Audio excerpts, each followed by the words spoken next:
permítanme mencionar un par de cosas más. Yo soy de formación psicólogo, soy psicólogo clínico además, y luego tengo formación en recursos humanos y en educación, porque básicamente lo que a mí me interesa es el comportamiento, ¿sí? Y me he ido dando cuenta con la práctica. Yo tengo unos 18, 19 años como consultor y como profesor universitario, en pregrado y en posgrado, que finalmente en el desarrollo organizacional, un líder lo que hace es trabajar con el comportamiento propio y de sus colegas, de sus pares y de las personas de sus equipos, ¿no? De sus colaboradores.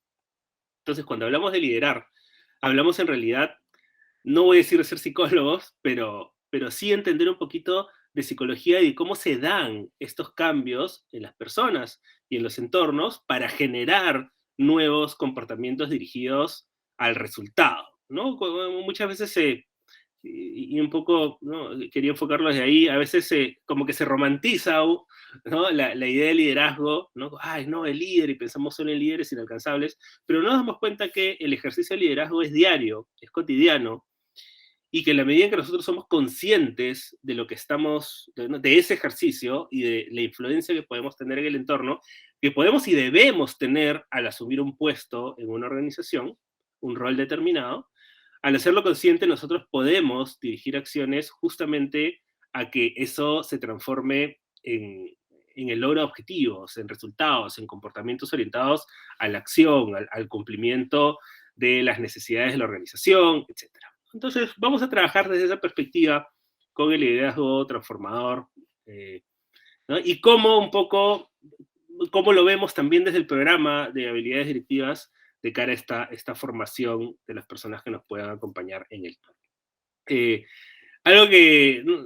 Con lo que yo quiero empezar, ¿no? Un poco como marco, como historia, es un ejemplo de cocina. A mí me gusta mucho cocinar.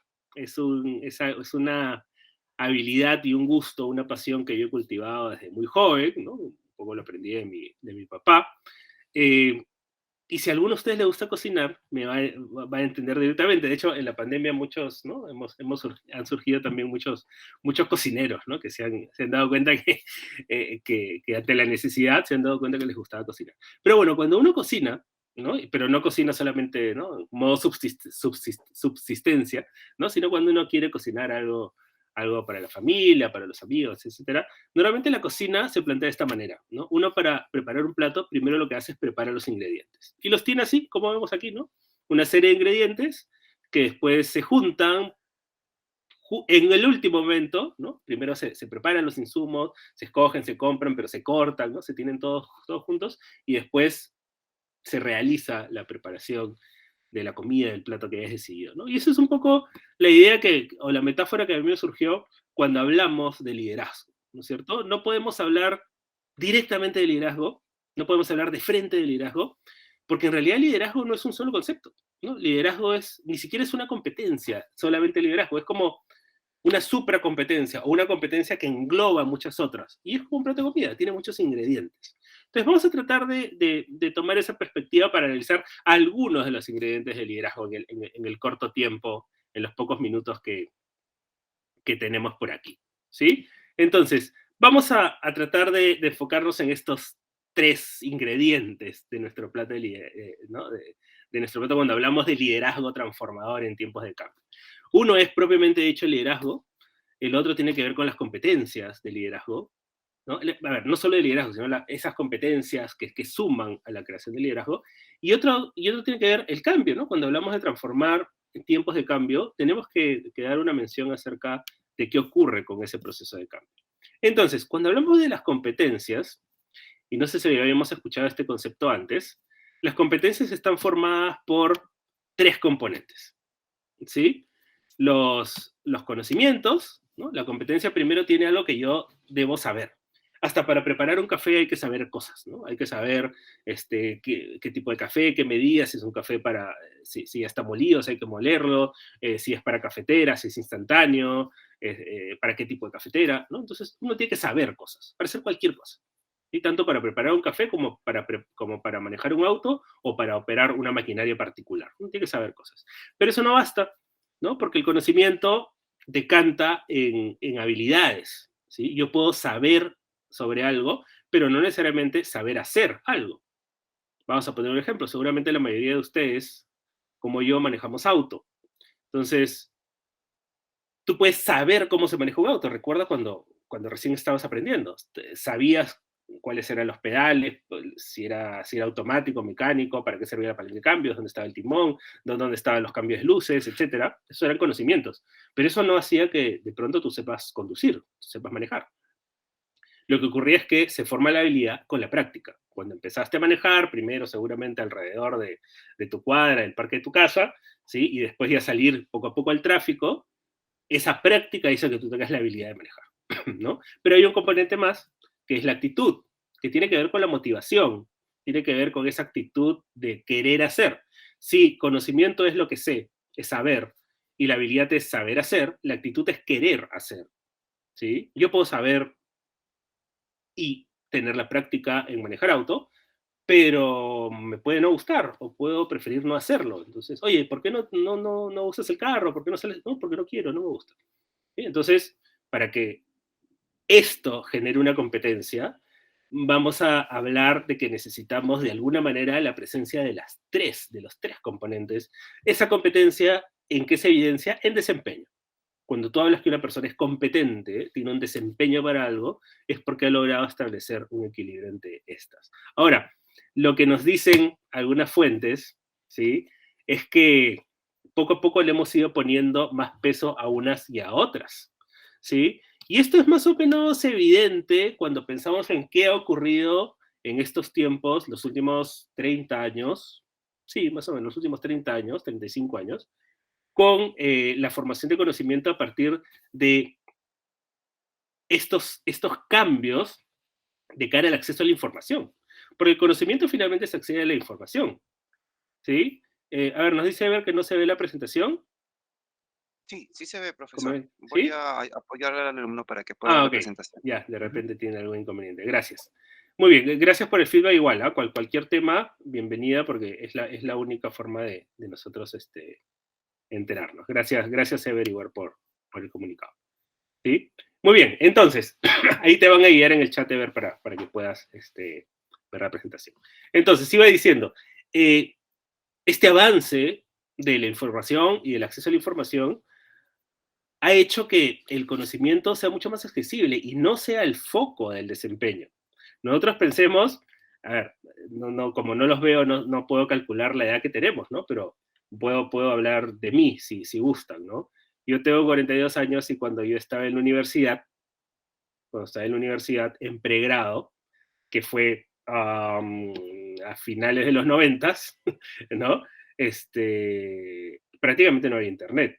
La forma de buscar información era ir a una biblioteca de la universidad o de alguna, ¿no? Algún centro estudiantil, ¿sí?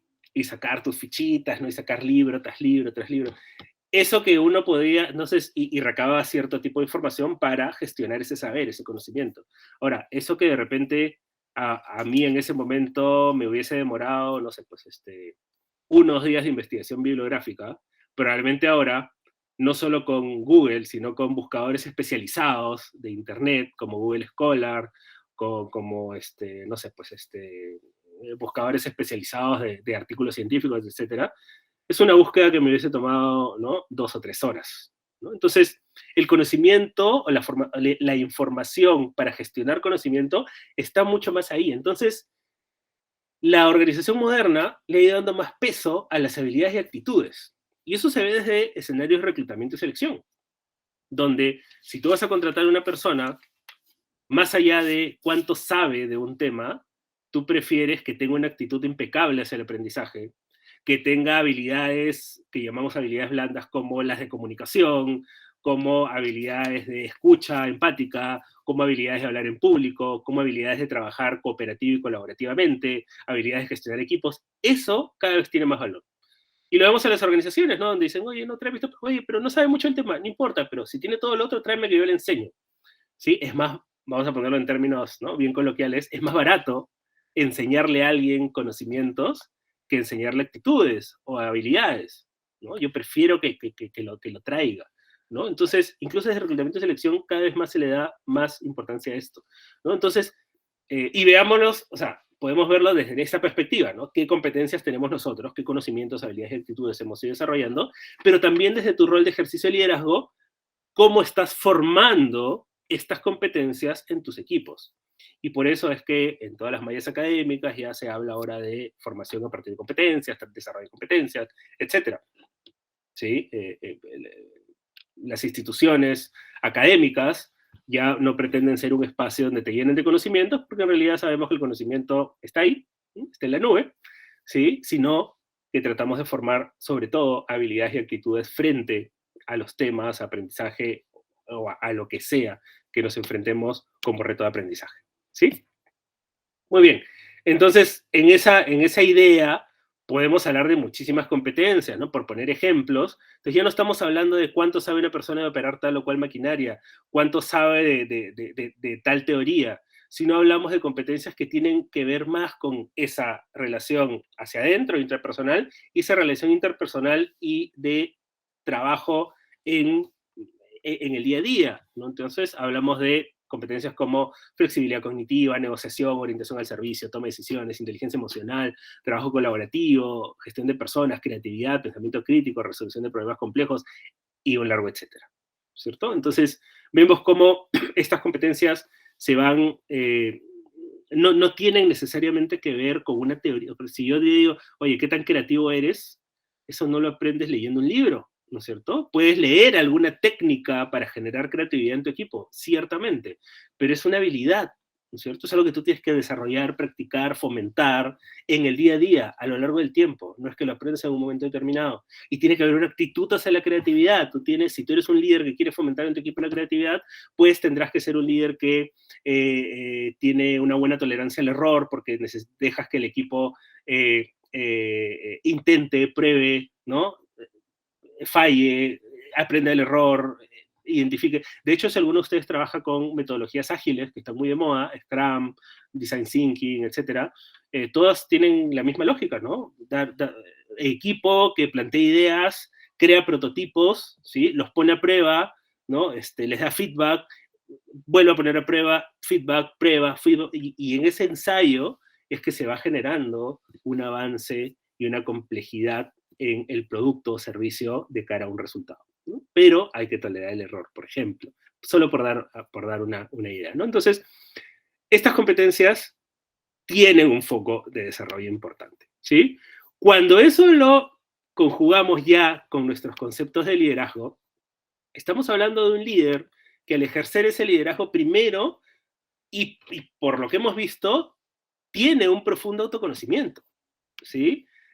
Hoy más que nunca, esta capacidad que tengamos las personas de reconocer nuestras fortalezas, nuestras debilidades, cuáles son nuestras áreas de potencialidad, que reconozcamos nuestro mundo emocional, que podamos reconocer nuestra capacidad de autorregulación, que podamos reconocer qué necesitamos de otros para construir nuestros equipos de manera complementaria, es un innegociable, ¿sí? Y es algo que hay que decirlo, y si me permite aquí por mi experiencia no solo es la consultoría, sino del mundo docente y escolar además, no es algo que se trabaje desde pequeños, ¿no? De hecho, solo por dar un dato, es algo que se está impulsando en colegios ahora, ¿no? Desde el Ministerio de Educación, el desarrollo de habilidades socioemocionales porque no era algo que se hacía, ¿no? No se trabajaba necesariamente en la capacidad de profundizar en la autorreflexión, en la introspección, desde que somos niños, ¿no? Entonces hay que trabajarlo por ahí. Otra característica, otra como competencia que está asociada al liderazgo debería estar, y que la tenemos seguro es así muy, muy en cuenta en la cabeza, es nuestra capacidad de influir. Un líder tiene que poder influir en otras personas, tiene que poder generar un espacio donde invitas y motivas a la otra persona, ya sea tu equipo, a la organización, a ir hacia adelante, ¿no es cierto? En el buen sentido, ¿no? Hay una diferencia entre influir y manipular, ¿no? Manipular es por tu propia causa. La influencia tiene que ver con el convencimiento, vencer con la otra persona y avanzar hacia un objetivo. Otro punto es, por supuesto, asociado al anterior, un líder que busca desarrollar y hacer crecer a su gente, ¿sí? El líder que no es formador ya no se considera un líder, o por lo menos no es tan eficaz ¿sí? Este rol formador ya no está a cargo de recursos humanos, ¿sí? O al área de capacitación de tu organización, sino, o sea, pueden apoyarte, pero la formación es lo que se ve en el día a día a través de lo que ese líder puede hacer con su equipo. Y por supuesto, un líder, ¿no? Y esto lo unimos con nuestro título de ahora y con este último punto, un líder es promotor del cambio, ¿no es cierto? Un líder que no lleva al equipo a adaptarse a nuevos entornos, que no plantea nuevos retos, que no invita a generar cambio, pues también tiene una pata coja ahí, ¿no es cierto? Y no va a poder generar en completitud ese desarrollo que va a haber en el equipo, ¿no? Entonces, un liderazgo que tiene estas 4 características, podemos pensar en más, pero creo que básicamente estas son características que tienen que estar presentes de cara a lo que queremos entender como líder transformador. Y vamos con el último ingrediente de nuestro plato culinario, que es el cambio. Y ahí hay diversas teorías que nos apoyan, ¿sí? Pero a mí me gusta mucho esta para entender un entorno que además ha sido particularmente, ¿no? Hemos tenido un ejemplo pues ahí en la pandemia y la emergencia sanitaria de los últimos 3 años prácticamente, ¿no? Que nos han hecho ver que los entornos cambian de un momento para otro, ¿no? Y no sé si ustedes han escuchado la teoría VUCA, ¿no? Que es un acrónimo en inglés, que lo que plantea es que los entornos, el mundo, ya sea organizacional, ya sea social, ya sea incluso familiar, ¿sí? Es un entorno primero sumamente volátil. Entendido volátil como que es muy rápido de cambio. Si nosotros pensamos, ¿no? ¿A qué velocidad cambió el mundo, vamos a decir, en el siglo XVI, ¿no? En los años 1500 y pico, ¿sí? 16, 17, había cambios sumamente lentos, fundamentales muchas veces, teorías científicas por ahí, el descubrimiento de nuevos continentes, etcétera, ¿sí? Pero era información además que tardaba muchísimo en llegar a los diferentes escenarios, ¿no? O solamente llegaba a un público muy selecto de personas letradas, ¿sí? Del entorno, ¿no es cierto? La forma de comunicarse era muy básica, ¿no? Entonces los cambios eran relativamente lentos. Podían ser muy fuertes, pero sí iban dando. En los últimos, nos dicen, ¿no? Seguramente ¿no? En la etapa del mundo de las tecnologías de información, vamos a decir, finales de los principios de los 70 del siglo pasado probablemente, vamos a decir hace unos 50 años, quizás 60, la velocidad en la que cambia el mundo ha sido terrible, ¿no es cierto? Y esa es la volatilidad del entorno. Es sumamente volátil. Lo que ahorita, si nosotros tratamos de hacer un proyecto ahorita, de pronto ya cambió, ¿sí? Entonces uno tiene que estar siempre 3, 4 pasos adelante. Y eso es lo difícil, ¿no? Lo difícil a veces es hacer esa visión o esa proyección a largo plazo. Es un entorno que es incierto, ¿sí? Incierto en el sentido de que no necesariamente es lineal, ¿sí? Ahorita tú dices, sí, vamos por aquí, y de pronto hay un giro, ¿no es cierto?, de 90 grados o a veces de 180 grados que te sorprende completamente. Creo que la pandemia es un claro ejemplo, ¿no? Si yo les hubiese dicho en el 10 de marzo del 2020 que todas las clases en todas las universidades, en pregrado, posgrado e incluso en los colegios iban a ser virtuales la semana siguiente, tú me hubieses dicho de ninguna manera, pues estamos todavía, algún día, pero eso va a tardar algunos años. Y de pronto, 15, 16 de marzo, ¿no? Fines de marzo, y estábamos en otro contexto, completamente diferente, a la mala, diría alguno. Pero eso es lo que ocurre. Cada vez nos vamos a presentar ante escenarios y entornos más inciertos. Eso es un poco lo que está marcando la tendencia, ¿no? Y vamos uniéndolo, ¿no? Vamos mucho más rápido, hay mucho más retos, además es incierto, además son complejos. Complejos en el sentido de que ahora lo que ocurre en el mundo y lo que ocurre en nuestras organizaciones, lo que ocurre en los diferentes ámbitos donde nos movemos, es que se tienen mucho más factores, ¿sí? Que te complican las decisiones, ¿cierto? Cuando decimos que ahora los entornos son más complejos, es que hay mucho más variables que considerar para tomar decisiones, ¿sí? Porque hay mucho más agentes, mucho más no sé, de pronto está la tecnología, está la variable humana, está, ¿no? diversos stakeholders, etc. Entonces es un entorno muchísimo más complejo. Y por último, ambiguo, ¿sí? Lo cual quiere decir que además de incierto, de no sabes para dónde va a ir, ¿sí?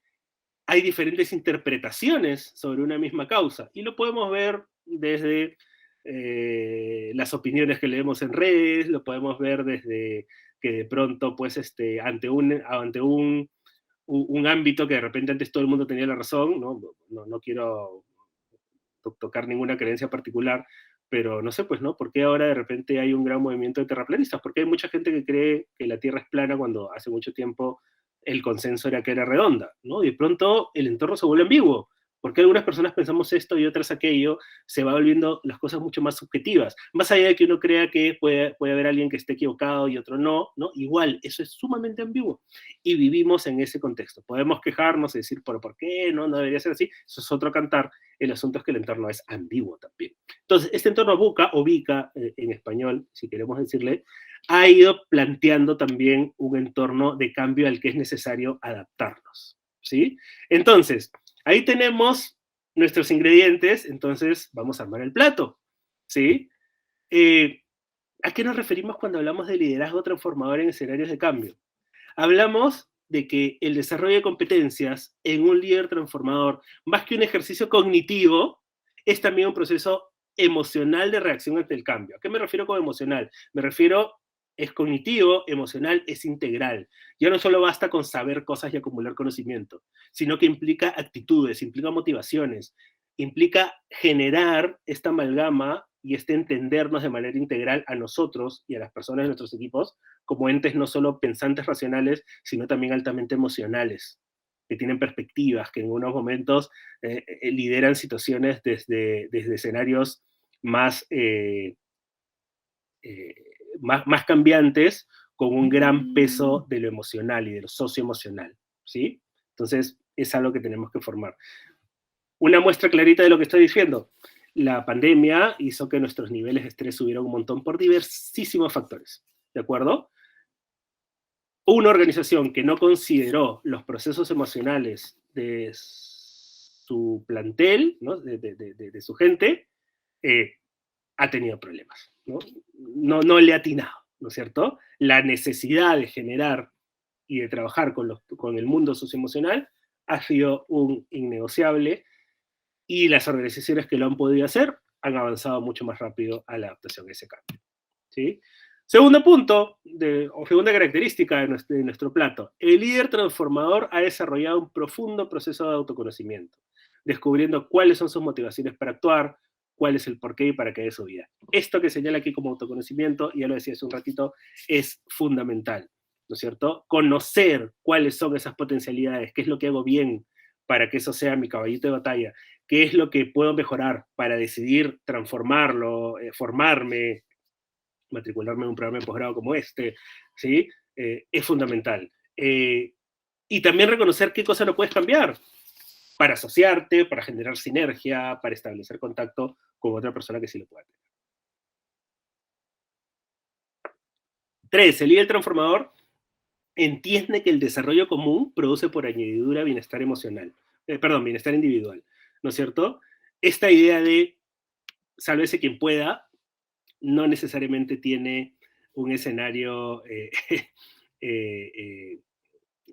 sostenible a largo plazo, ¿no es cierto? Tenemos que jugar con ambos, ¿sí? El desarrollo común de una organización, el desarrollo de las personas, la búsqueda del bienestar, la búsqueda del desarrollo de los integrantes de un equipo, va a generar bienestar individual, ¿no es cierto? No necesariamente al revés, es un cambio de paradigma también, desde la perspectiva del liderazgo.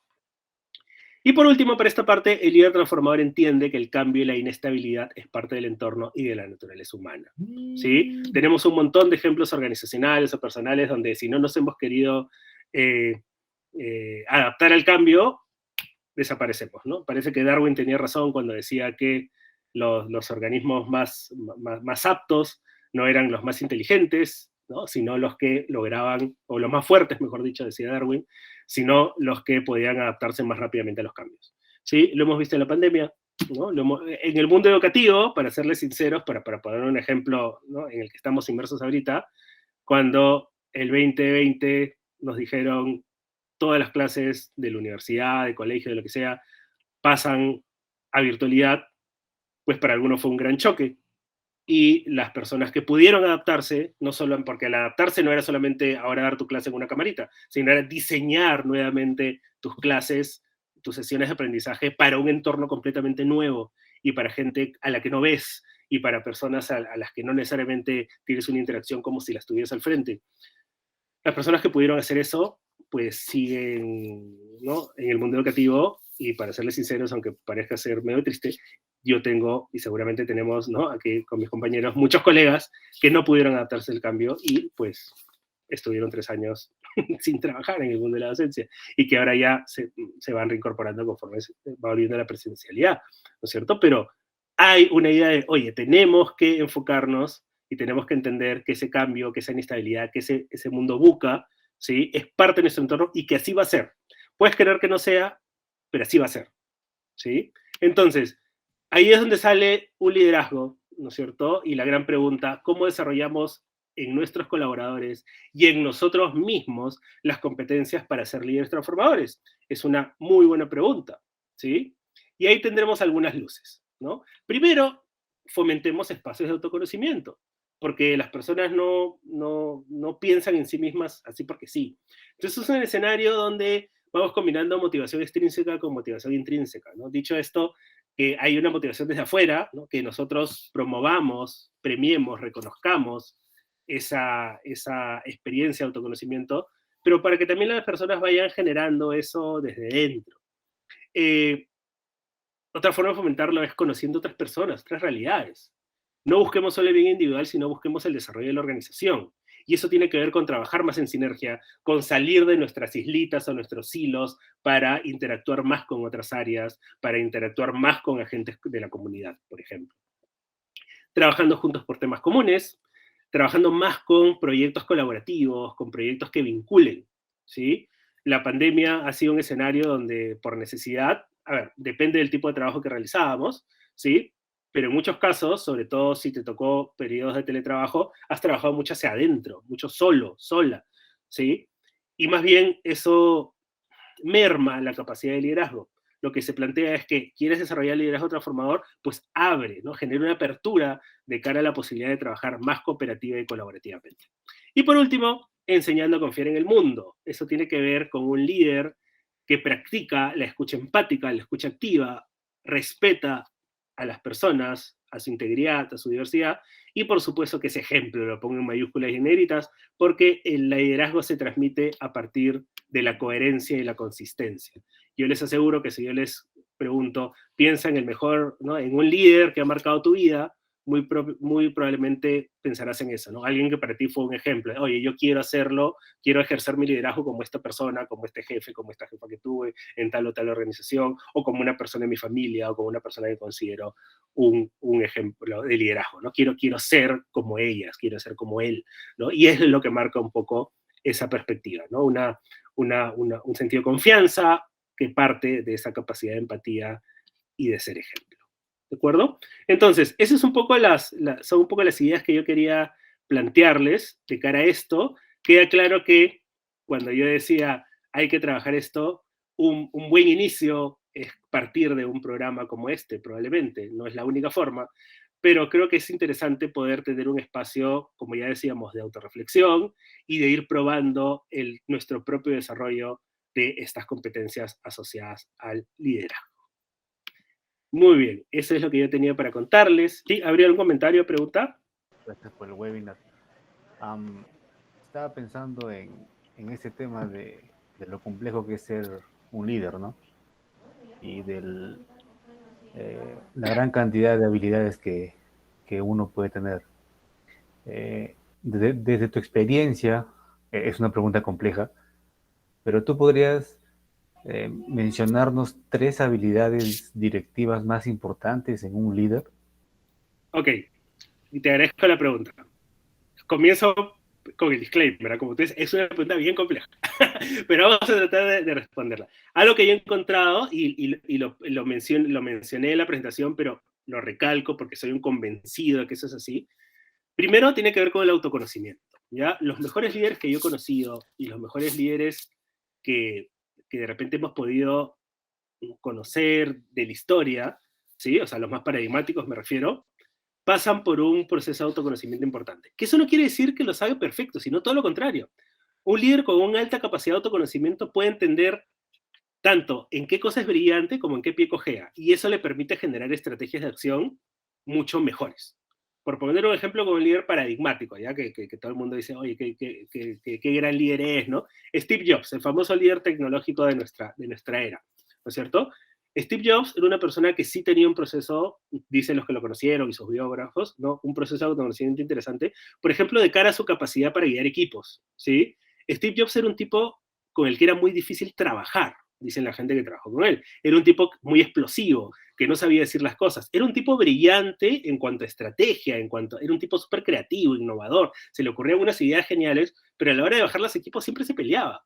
No, su capacidad de comunicación no era la mejor, no era óptima, ¿sí? Pero su capacidad de autoconocimiento le permitía hacer cosas como, ok, yo no soy bueno comunicando, yo voy a tener la idea y voy a comunicársela a 2 o 3 personas que son los que van a bajar la idea a los equipos de desarrolladores o de diseñadores, ¿no? Entonces yo no soy bueno en esto, pero voy a tener gente que sí lo es, y voy a contratar a la mejor gente para poder traducir mis ideas. Eso no se podría hacer sin esa capacidad de autoconocimiento, solo por poner un ejemplo. Otra, que está relacionada de repente al ejemplo que he dado, para mí son las capacidades y habilidades de comunicación, ¿sí? Estamos en una era donde la comunicación es importantísima. Sabemos que una palabra mal dicha de pronto se reproduce, ¿no? Y se aumenta 20.000 veces, ¿no? Y puede hacer que incluso la reputación de una persona se eleve o se caiga, ¿no? Sabemos qué importante o qué necesario es mantener una comunicación directa, asertiva, clara, con una calidad de escucha importantísima, ¿sí? Y eso está claro, ¿no es cierto? Comunicación también es un saco grande, ¿no? Pero todas las habilidades que tienen que ver con comunicación para mí son como innegociables. Y una tercera, porque me pediste 3, si no nos hablamos hasta las 9 de la noche, una tercera que a mí se me ocurre es la inteligencia emocional, ¿no? Que también es un saco grande, pero yo me enfocaría en la capacidad que tengamos de reconocer, autorregular y equilibrar nuestras emociones, ¿sí? Eso impacta en la toma de decisiones, en las relaciones interpersonales, en la capacidad de acompañar personas, en comunicarnos asertivamente, ¿no? O sea, el mundo emocional está directamente relacionado con el objetivo que tiene un líder en una organización, ¿no? Así que, si me apuras, me quedaría con esas 3, ¿cierto? Sí, Sí, Andrés, gracias. también. A ti, Jorge. Sí. Andrés, también por allí hay un comentario de Jorge Narro. Lo leo, Sí. a ver, sí. El líder transformacional creo que debe ser también ojo al guía y siempre buscar el crecimiento de ese equipo sin paradigmas de ninguna índole. Depende de qué nos refiramos en paradigmas, ¿no? Porque, a ver, por definición desde la psicología, todos tenemos un paradigma.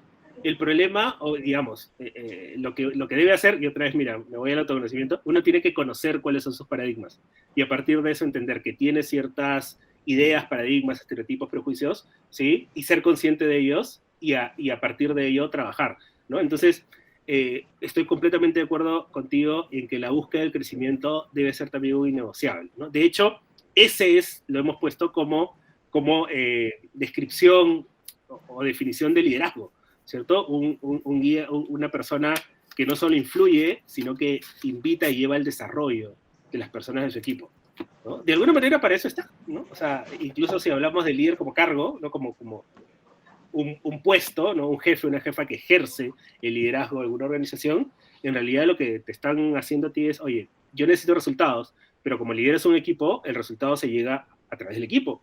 Entonces, si no desarrollas el equipo, pues no se genera el resultado óptimo, ¿no? Entonces, estoy de acuerdo con el comentario de Roberto. Gracias por hacerlo.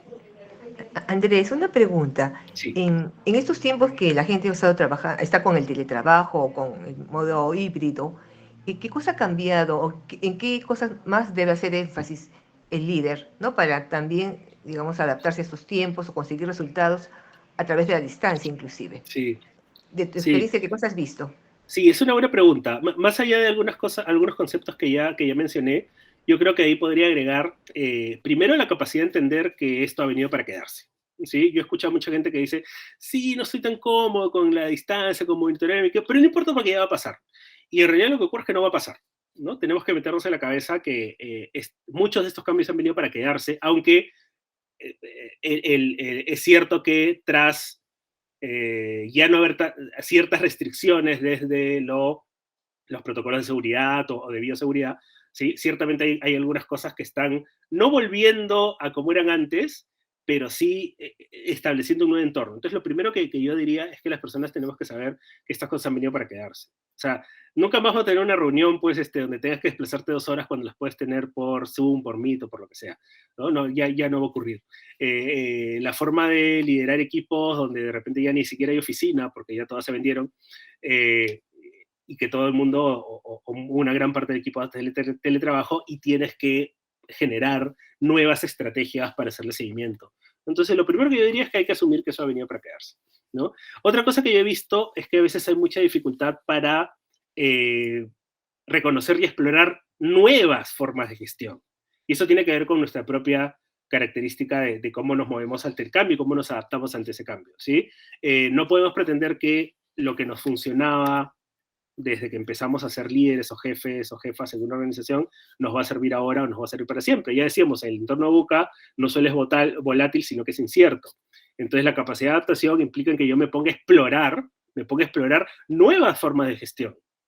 Oye, pero esta me ha servido siempre. Sí, pero de repente mañana ya no te sirve. Entonces, más que decir, bueno, ya no sé qué hacer, es, oye, ponte a explorar. Y creo que un gran reto para el liderazgo, por ejemplo, en entornos virtuales, fue la pregunta concreta de Flora, tiene que ver con explorar nuevas herramientas, ¿no? Con ir explorando, ¿no? De cara a la capacidad que tengamos de generar un espacio más colaborativo, de utilizar mucho más y mejor las herramientas digitales que tengamos a la mano. Muchos simplemente hemos aprendido a usar Meet, Zoom, ¿no? y algunas de estas, pero más nada. Y hay cientos, quizás miles de herramientas que nos podrían facilitar la vida si nosotros nos decidiéramos a explorarlas. Por ahí va la cosa. Ok, gracias Andrés. No sé si alguien en el público tiene alguna pregunta, pero entre tanto alguien levanta la mano y pide el uso de la palabra. Ese tema del uso del lenguaje verbal que normalmente nos expresamos y que es más visible y más fácil de entender, aun cuando alguien nos diga que no, pero toda su mirada es como que un no, ¿no? El movimiento del cuerpo, el gesto. Todo eso, ¿cómo sientes que se puede solucionar con la distancia, con la tecnología? Sí, ese es probablemente uno de los problemas mayores que ha ocasionado esto, ¿no? A ver, sin ánimo, por favor, de que alguien se haya aludido, ¿no? De llamar la atención, ¿no? Pero, por ejemplo, ¿no? O sea, es raro que prendamos las cámaras en una sesión de aprendizaje o en una reunión, ¿no? Y se pierde un poco. De alguna manera, al verme, aunque sea en un recuadro, están siguiendo también parte de mi lenguaje no verbal, ¿sí? Pero en una clase o una sesión no. Si generas de repente el hábito de prender las cámaras, es por ahí. Algo que yo hago mucho en mis clases, pero también con mis equipos de trabajo, con mis equipos de trabajo, como somos poquitos, a veces sí, bueno, normalmente sí prendemos todas las cámaras, ¿no? Pero, por ejemplo, en clases, que tengo muchas, lo que yo trato de hacer, por ejemplo, es alimentar el uso del chat. Entonces, ya que no los veo, yo les digo, bueno, pero usemos el chat. Y quiero que el chat sea un constante, ¿no? Una constante herramienta de comunicación donde ponen incluso emoticones, ¿no? Sonrisas, ¿no? Ja, ja, ja, o sea, como si estuviésemos, ¿no? Ejecutando una sesión cara a cara, ya que lo no verbal no está, ¿no? Ese es probablemente uno de los principales. Ahora, sí hay que ser conscientes de que por ahí se han perdido algunas cosas, ¿sí? ¿Qué se puede hacer para tratar de minimizar ese impacto de no ver las reacciones o no conocer lo que la persona va pensando, va sintiendo? Pues, por ejemplo, generar mayor trabajo colaborativo, ¿cierto? Esto es un webinar, la figura es un expositor que habla, pero si esto fuera una clase, muy probablemente lo que estaríamos haciendo es, oye, vamos a trabajar en grupos pequeños, hagamos una exposición, escuchemos opiniones, preguntas más dirigidas, ¿no? No una persona hablando de repente 1 hora o 30 minutos, ¿no? Sino algo que permita ese mayor contacto con las personas que están interrelacionando en una sesión de aprendizaje o en una reunión.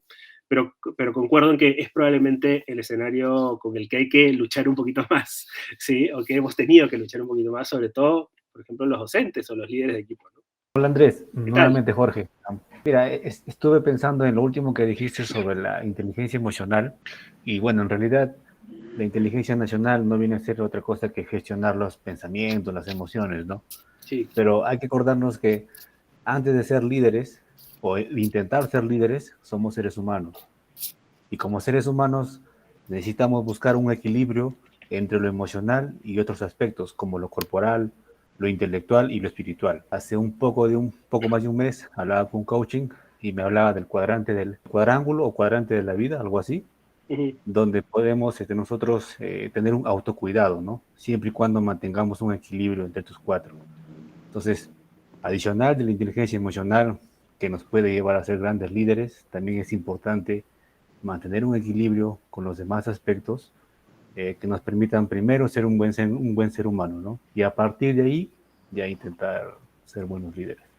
Es lo que quería aportar. Gracias. Gracias, Jorge. Sí, yo creo que es aportar por una visión integral de la persona. Y creo que ahí estamos completamente de acuerdo, ¿no? Finalmente, implica muchas otras cosas ciertamente, ¿no? De cara a ese cultivar los diferentes aspectos de nuestra vida, y yo estoy completamente de acuerdo. Yo creo que el crecimiento, ¿no? Intelectual, físico, emocional, socioemocional, vincular, mejor dicho, qué sé yo, ¿no? O sea, a veces uno se olvida que incluso para ser un buen profesional, incluso hay que hacer un poco de actividad física, ¿no? O sea, que si no cuidas tu cuerpo, pues va a ser muy difícil que también estés bien en otras áreas. Y mientras más cuides, ¿no? De manera integral a una persona, lo que ocurre es que esa persona, si hablamos en términos de organización, va a rendir mucho más también, va a tener mucho mejor desempeño en su vida en general, ¿no? Entonces, creo que es un comentario atinado eh, y con el que comulgo, sinceramente. Sí, ¿alguien tiene alguna otra pregunta o comentario a lo que Andrés ha estado comentando? Yo me preguntaba en la mina, que es la mayoría de las personas que están acá, eh, se han hecho cosas que están a distancia, lo que antes se hacía siempre físicamente, ¿no? Desde los controles, y Mm, ya se están dejando muchas cosas de hacer, digamos, de manera presencial, hay algunas inevitables, pero también con ese tema del cambio tecnológico, probablemente muchos trabajos también están empezando a cambiar o cambiarán más, ¿no? Con el uso de una tecnología más moderna, de tipo robots, inteligencia artificial, etcétera, como modos de trabajar, ¿no? Entonces, digamos que el futuro del mismo proceso de los que se hacen las cosas en la mina va a cambiar aún más, ¿no? Y el hecho del retorno parcial o el retorno a la vida presencial que puede estar, digamos, siendo de alguna manera, regresando al estado anterior o parcialmente, cómo es que lo están viviendo en las minas y si tienen desde ese punto de vista alguna duda, qué dice la gente respecto a este retorno a la presencialidad. ¿Qué nos pueden comentar los que están en sala? interesantísima Hola. consulta, ¿ah? Sí, adelante, por favor. Sí, bueno, yo soy geólogo y el haber estado en pandemia haciendo actividades que debería en condiciones normales estar en campo, fue complicado de asimilar en mi inicio, ¿no? Mm, De hecho, me costó muchísimo el teletrabajo porque prácticamente mi tiempo pues lo pasaba en el campo y más aún era algo que lo disfrutaba mucho. Y claro. bueno, de hecho lo disfruto, ¿no? Sin embargo, bueno, por las condiciones tuve que hacer algunos planes estratégicos para que de alguna manera el teletrabajo no influya en mí como un tema de estrés, ¿no? Y de alguna manera lo fui equilibrando. Pero una vez que se dio la puesta en marcha de rezar a Mina, olvídate, salí como disparado buscando el campo, respirar el aire, el ambiente, ¿no? Como parte de mi profesión, ¿no? Claro. Entonces, la pandemia fue algo importante que nos obligó a tratar de cambiar de hábitos, porque estar en casa no era solamente sentarse frente a una pantalla, sino también velar por el servicio de la casa, apoyar en casa, con los hijos, qué sé yo. muchas diferentes actividades a las cuales no estábamos de alguna manera acostumbrados, ¿no? Flora, buenas noches, Andrés, realmente un placer estar acá presente en esta reunión y muy enriquecedora, diría, porque en realidad son temas que de repente nos ayuda a empoderarnos, a mejorar como personas, como seres humanos, ¿no? Entonces, yendo al tema en concreto sobre la virtualidad, en el caso en la cual, en la empresa en la que yo laboro, de acuerdo a nuestros directivos, no concuerdan mucho con esa forma de trabajo remoto, porque dicen en el trabajo remoto, pues la gente a veces trabaja, a veces no. Yo creo que es un tema más. Yo personalmente, no les dije en un inicio, yo soy jefe de sistemas en esa empresa, ¿no? Tengo un equipo a mi cargo, pero yo, vuelvo a repetir, redundando en la palabra, yo sí confío en mi gente. Yo personalmente les daría el tiempo que trabajen desde su casa, con tal que me cumplan los objetivos y las tareas que se les da, ¿no? Pero en este caso el gerente no comparte. Dice que tienen que venir a la oficina, dar sus 8 horas, ¿no? Sin considerar que ese personal tal vez llegue cansado por el transporte, el viaje que que vienen de diferentes lugares, ¿no? Eso sería mi aporte, Andrés, Flora. Ya que gracias. Adelante, Roberto. Sí, buenas noches. Sí, ha sido unos retos grandes que hemos tenido que pasar con esta nueva forma de vivir y de trabajar también. Bueno, en mi trabajo yo he pasado ciertas etapas desde que comenzó la pandemia. En primer lugar, como bien sabemos, se cortó pues todos los trabajos de cajón de las actividades no tan importantes de una operación. Trabajamos virtualmente en un inicio, posteriormente por ciertos proyectos que se venían desarrollando en la operación, tuvimos que hacer un mix, tener gente en campo y controlar a la gente desde casa, ¿no? Eso también aperturó pues a tener nuevas estrategias de cómo formular la mejor forma de ver y de que la gente pueda completar sus actividades, ¿no? Estoy de acuerdo con Haring que la confianza es lo que mejor uno puede tener como líder hacia sus personas que están bajo su cargo, ¿no? Entonces, creo yo que esta etapa de virtualidad ha venido para quedarse y creo yo que muchos de los profesionales que tienen trabajos virtuales en casa laboran mejor porque también distribuyen sus tiempos, ¿no? Y lo que también ayuda es que está más cercano a la familia.